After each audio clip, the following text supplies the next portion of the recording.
Penyebaran virus corona benar-benar memukul berbagai sektor industri, tak terkecuali sektor logistik.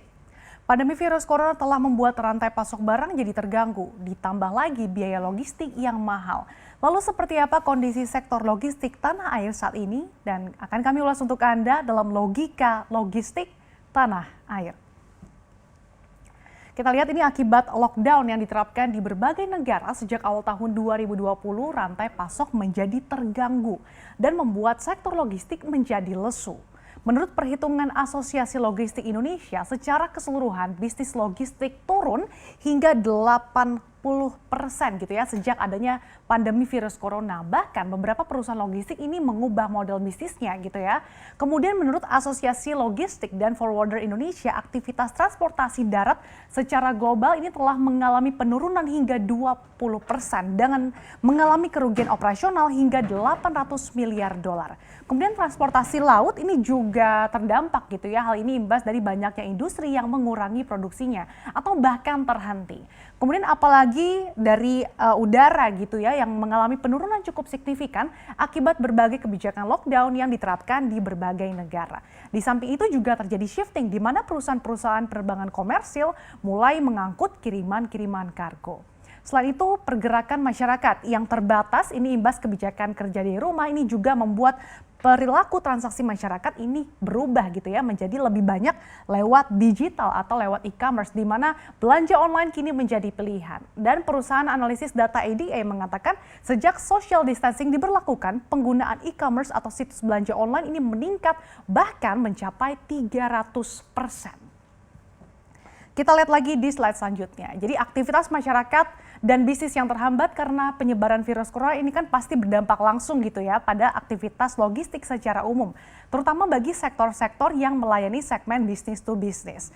Meskipun demikian, memang sejumlah segmen logistik masih bergerak dan bahkan mengalami tren peningkatan. Sebut saja logistik di jasa e-commerce. Bayangkan aja nih transaksi e-commerce dan social e-commerce dari share-nya yang sebelum pandemi di kisaran 10%, ini kemudian melonjak menjadi 60% dari total transaksi retail, di mana kenaikan terbesar pada e-commerce marketplace ini terjadi pada pembelian kebutuhan barang-barang pokok gitu ya. Kemudian ada juga di barang-barang fast moving customer goods dan serta ini ada juga makanan dan minuman. Misalkan ngirim-ngirim makanan lewat kurir gitu ya. Ketika lebaran kemarin mungkin secara fisik kita memang tidak bisa silaturahmi dengan teman-teman atau mungkin keluarga karena diberlakukannya PSBB, kita bisa menggunakan jasa logistik atau kurir. Jadi memang logistik termasuk kurir dalam negeri ini berhasil mencatatkan pertumbuhan yang positif saat banyak sektor bisnis yang merosot akibat pandemi corona.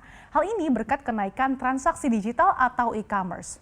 Meski begitu, Asosiasi Perusahaan Jasa Pengiriman Ekspres, Pos dan Logistik Indonesia mengatakan lonjakan pengiriman barang ini hanya terjadi pada distributor yang melayani pengiriman ke masyarakat umum. Lalu bagaimana nih performa logistik Indonesia dibandingkan dengan negara-negara tetangga? Kita lihat di slide selanjutnya. Kita lihat ini adalah indeks yang dirilis oleh Bank Dunia atau World Bank yang mengukur kinerja logistik negara dan ekonomi di dunia per 2 tahun sekali. Dan berdasarkan data logistik performance index World Bank pada 2018, peringkat indeks kinerja infrastruktur Indonesia ini hanya mampu menempati urutan ke-46 gitu. Ini jauh lebih rendah dibandingkan Malaysia gitu pada posisi 41, kemudian Vietnam 39 dan Thailand yang berada di urutan ke-32.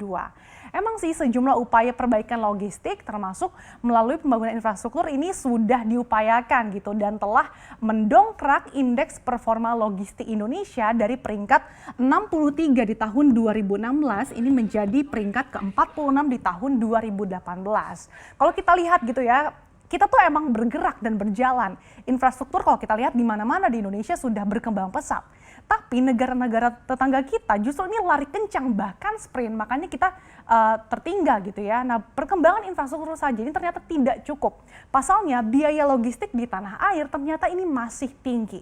Bahkan Indonesia menjadi negara di kawasan Asia dengan biaya logistik termahal yang mencapai 24% dari PDB. Jika dibandingkan dengan negara Vietnam gitu ya, yang beberapa waktu lalu ini paling banyak dipilih oleh investor untuk merelokasi bisnisnya dari China. Biaya logistiknya kalau kita lihat ini mencapai 20% dari PDB-nya. Nah pertanyaannya, kenapa sih Vietnam lebih menawan gitu ya dibandingkan dengan negara kita? Nah, karena misalkan saja dari segi biaya charge pelabuhan lebih rendah, kemudian lama waktu pemeriksaan di pelabuhan juga lebih singkat dibandingkan dengan Indonesia. Makanya kenapa Vietnam lebih menarik gitu bagi investor.